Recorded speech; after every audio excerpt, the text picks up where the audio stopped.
BBC Bangla আপনাদের স্বাগত। আজ আপনাদের সাথে লন্ডন স্টুডিও থেকে আছি মানসী বড়ুয়া, আর ঢাকায় আমার সাথে থাকছেন আকবর হোসেন। বাংলাদেশের সর্বশেষ গুরুত্বপূর্ণ আপডেট সংবাদে আপনাকে স্বাগত। শুরুতেই সংবাদ শিরোনাম, পরে বিস্তারিত। প্রথমেই জানাবো, বিবিসি বাংলার প্রতিবেদন, ভারত ছেড়ে কোথাও যায়নি শেখ হাসিনা, তিনি দিল্লিতেই আছেন এবং বাংলাদেশের উদ্দেশ্যে বার্তা দিচ্ছেন। ভারতের রাজধানী দিল্লিতে অবস্থান করছেন শেখ হাসিনা। দীর্ঘ জল্পনা কল্পনার পর আজ তিনি সামনে এসে নেতাকর্মীদের বার্তা দিচ্ছেন। এ বিষয়ে খুবই গুরুত্বপূর্ণ সংবাদ জানাবো, সঙ্গেই থাকুন। এরপর জানাবো, বিএটিএর 2 গোদামে ভয়াবহ আগুন, নিয়ন্ত্রণে 7 ইউনিট। ঢাকার শিল্পাঞ্চল আশুলিয়ায় ব্রিটিশ আমেরিকান টোবাকো বা বিএটি কোম্পানির 2টি তামাকের গুদামে ভয়াবহ অগ্নিকাণ্ডের ঘটনা ঘটেছে। আগুন নেভাতে কাজ করছে ফায়ার সার্ভিসের 7 ইউনিট। ঘটনাস্থলে মোতায়েন করা হয়েছে শিল্প পুলিশের 4টি দল। এদিকে বরিশাল বিশ্ববিদ্যালয়ে ছাত্রদল এবং ছাত্র শিবিরের সংঘর্ষ।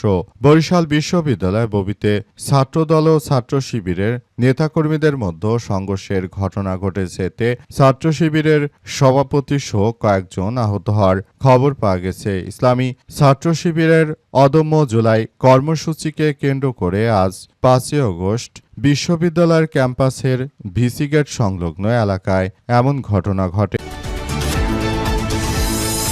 এবারে জানাবো, এনসিপির বহিষ্কৃত নেতা সালাউদ্দিন তানভীর কারাগারে। পুলিশ ও মামলার এজাহার সূত্র থেকে জানা গেছে, সাম্প্রতিক সিলেটে এনসিপির একটি পথসভায় হামলার অভিযোগকে কেন্দ্র করে তারেক রহমানকে নিয়ে ফেসবুকে একটি পোস্ট দেন গাজী সালাউদ্দিন তানভীর। পোস্টটি দেওয়ার পরই তাকে আটক করল পুলিশের সদস্যরা। আবারও হাসিনার মতো দেশে নতুন করে স্বৈরাচার শুরু করেছে বিএনপি।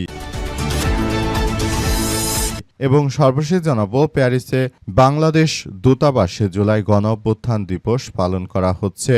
জুলাই গণঅভ্যুত্থান দিবস উপলক্ষে প্যারিসে বাংলাদেশের দূতাবাসে আলোচনা সভা স্মরণ অনুষ্ঠান অনুষ্ঠিত হয়েছে। আজ ফ্রান্সের রাজধানী প্যারিসে 16তম এরন্ডিসেমেন্টে অবস্থিত বাংলাদেশ দূতাবাস এই অনুষ্ঠানের আয়োজন করে। প্রিয় দর্শক, এতক্ষণ শুনছিলেন সংবাদ শিরোনাম, এবারে বিস্তারিত। তবে তার আগে বন্ধুরা, অনুরোধ থাকবে এই সংবাদটিতে একটি লাইক দিন। এই চ্যানেলে আপনি নতুন হয়ে থাকলে আমাদের সংবাদটি দেখতে দেখতে চ্যানেলটি সাবস্ক্রাইব করে রাখুন। কমেন্ট করে বন্ধুরা আপনার মূল্যবান মতামত জানিয়ে দিন আপনি বিশ্বের কোন দেশ থেকে বা বাংলাদেশের কোন স্থান থেকে আমাদের সংবাদটি দেখছেন এবং শুনছেন। আর বন্ধুরা, সংবাদটি আপনার সোশ্যাল মিডিয়া ফেসবুকে শেয়ার করে বন্ধুদেরও দেখার সুযোগ করে দিন। গাজা যুদ্ধে আপনি যদি নিরীহ ফিলিস্তিনিদের ভালোবেসে থাকেন বন্ধুরা, কমেন্টে ইয়েস লিখে পুরো বিশ্ববাসীকে আমাদের এই তাজা আপডেটটি দেখার সুযোগ করে দিন। এবারে বিস্তারিত। বিবিসি বাংলার প্রতিবেদন, ভারত ছেড়ে কোথাও যাননি শেখ হাসিনা, তিনি দিল্লিতেই আছেন। ভারতের দিল্লিতে যাওয়ার বাংলাদেশের ক্ষমতাচ্যুত সাবেক প্রধানমন্ত্রী শেখ হাসিনা এখনও সেখানে অবস্থান করছেন। আজ 5 আগস্ট তিনি বাংলাদেশের নেতাকর্মী, বিশ্বের পালিয়ে থাকা বিভিন্ন দেশে আওয়ামী লীগের নেতাকর্মীদেরকে তিনি আসলে সবকিছু জানাচ্ছেন, এমন খবরকে সামনে নিয়ে এসেছে। তবে ভারতের শীর্ষস্থানীয় সরকারি কর্মকর্তারা তারা জানিয়েছে যে শেখ হাসিনা বর্তমান যে ভারতে আছেন এবং তিনি কাকে ইন্টারভিউ দিবেন সেটি তার ব্যক্তিগত ব্যাপার। এই ব্যাপার নিয়ে ভারতের কোনো মাথা ব্যথা নেই, অর্থাৎ চাইলেই শেখ হাসিনা যে কোনো কিছু করতে পারেন, সে ব্যাপার নিয়ে ভারতের কোনো ধরনের মাথা ব্যথা নেই। ভারতের কোনো ধরনের কার্যক্রম আসলে এই মুহূর্তে চালাতে দেওয়া শেখ হাসিনার কার্যক্রমকে ভারত হ্যাঁ বলছে না, নাও বলছে না, সেটা শুধুমাত্র শেখ হাসিনার ব্যক্তিগত ব্যাপার। এই ব্যাপার নিয়ে ভারত এবং দুই দেশের মধ্যে কোনো ধরনের কোনো যোগসাজশ নেই বলে এমন কথা শোনা যাচ্ছে। অবস্থায়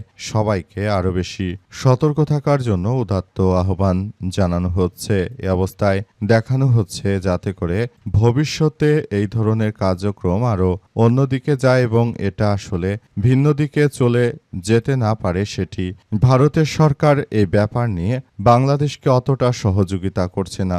শেখ হাসিনা কি করবে না করবে সেটি তার ব্যক্তিগত ব্যাপার। এ ব্যাপার নিয়ে ভারত অতটাও মাথা ব্যথা নেই তাদের। বিএটির 2 গুদামে ভয়াবহ আগুন, নিয়ন্ত্রণে 7 ইউনিট। ঢাকা শিল্পাঞ্চল আশুলিয়ায় ব্রিটিশ আমেরিকান টোবাকো বা বিএটি এর কোম্পানির 2টি তামাকের গুদামে ভয়াবহ অগ্নিকাণ্ডের ঘটনা ঘটেছে। আগুন নেভাতে কাজ করছে ফায়ার সার্ভিসের 60টি ইউনিট। ঘটনাস্থলে মোতায়েন করা হয়েছে শিল্প পুলিশের 4টি দল। আজ সকাল 7টার দিকে আশুলিয়ার নলাম এলাকা অবস্থিত ব্রিটিশ আমেরিকান টোবাকো কোম্পানির 2টি তামাকের গুদামে আগুনের সূত্রপাত হয়। মুহূর্তে আগুন ছড়িয়ে পড়ে গুদামের বিভিন্ন অংশে দূর থেকে কালো ধোঁয়া কুণ্ডলী দেখতে পেয়ে স্থানীয়রা বিষয়টি ফায়ার সার্ভিসকে জানায়। খবর পেয়ে প্রথমে ফায়ার সার্ভিসের 5টি ইউনিট ঘটনাস্থলে পৌঁছে আগুন নিয়ন্ত্রণের কাজ শুরু করে। তবে আগুনের ব্যাপকতা বেড়ে যায়। 4 ঘন্টা পরও তা নিয়ন্ত্রণে আনা সম্ভব হয়নি। জানা গেছে যে সর্বশেষ 5 ঘন্টা পর আগুন নিয়ন্ত্রণে এসেছে। এই মুহূর্তে সেখানে 60টি ইউনিট একযোগে তারা আসলে কার্যক্রম চালাচ্ছিল। অবস্থায় নতুন করে এক ভয়াবহ পরিস্থিতির সৃষ্টি হয়েছে। সবকিছু খুবই খারাপের দিকে চলে যাচ্ছে, কিন্তু শেষ পর্যন্ত বিষয়গুলো আগুন নিয়ন্ত্রণে আসা ফায়ার সার্ভিসের কর্মীরা জানিয়েছেন যে আমরা এগুলো নিয়ে খুবই সমস্যার মধ্যে আছি, কারণ তামাকের ভিতরে উক্ত দাহ্য জাতীয় পদার্থ থাকার কারণে এবং তামাকের তীব্র গন্ধের কারণে আমরা সেখানে ঠিকমতো নিঃশ্বাস নিতে পারছি না। তাই আমরা যথাযথভাবে আগুন নিয়ন্ত্রণের ক্ষেত্রে অনেক বাধার সম্মুখীন হচ্ছি। বাংলাদেশের একমাত্র সিগারেট উৎপাদনকারী প্রতিষ্ঠান হচ্ছে ব্রিটিশ আমেরিকান টোবাকো। এছাড়াও ছোট ছোট আরও বেশ কয়েকটি থাকলেও সেগুলো আসলে ব্রিটিশ আমেরিকান টোবাকোর মতো এত বড় প্রতিষ্ঠান নয়। তাই এই মুহূর্তে যে অগ্নিকাণ্ডের ঘটনা ঘটেছে, এর ফলে বাংলাদেশ রাজস্ব খাতে এর থেকে কিছুটা প্রভাব পড়তে পারে, কারণ ব্রিটিশ আমেরিকান টোবাকো কোম্পানি বা ব্যাডবিসি থেকে সরকার ব্যাপক পরিমাণ রাজস্ব আরোহণ করে থাকে। বরিশাল বিশ্ববিদ্যালয়ে ছাত্রদল ছাত্র শিবিরের ব্যাপক সংঘর্ষ।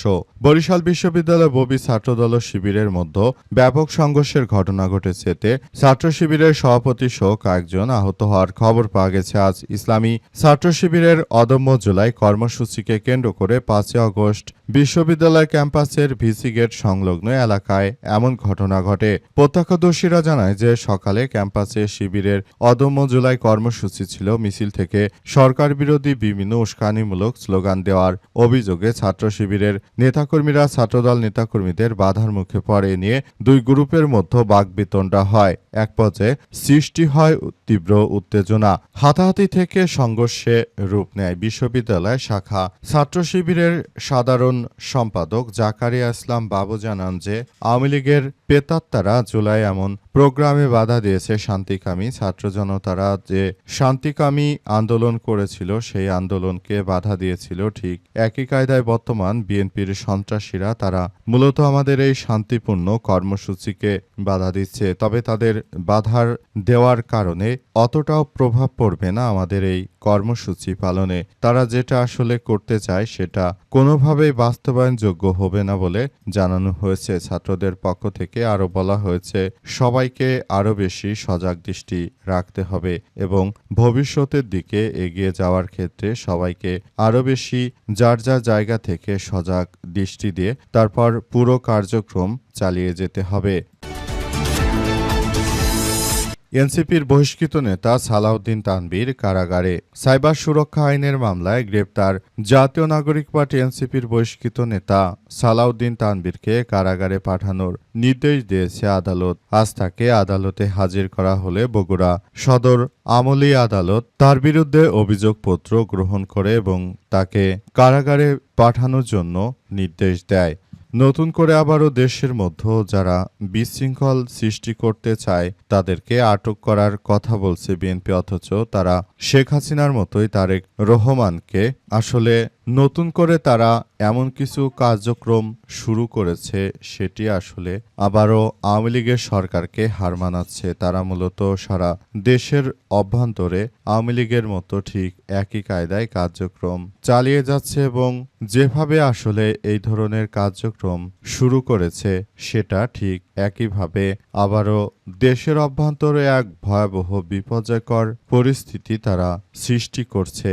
এটি করলে তারাই দেশের মধ্যে আবার নির্যাতিত হবে খুব শীঘ্রই, কারণ এই মুহূর্তে আসলে সবকিছু কোন দিকে যাচ্ছে সেটি এখন পর্যন্ত বোঝা যাচ্ছে না। বিএনপি ক্ষমতা আসার পরই তারা আওয়ামী লীগের মতো একই পথে হাঁটতে শুরু করেছে।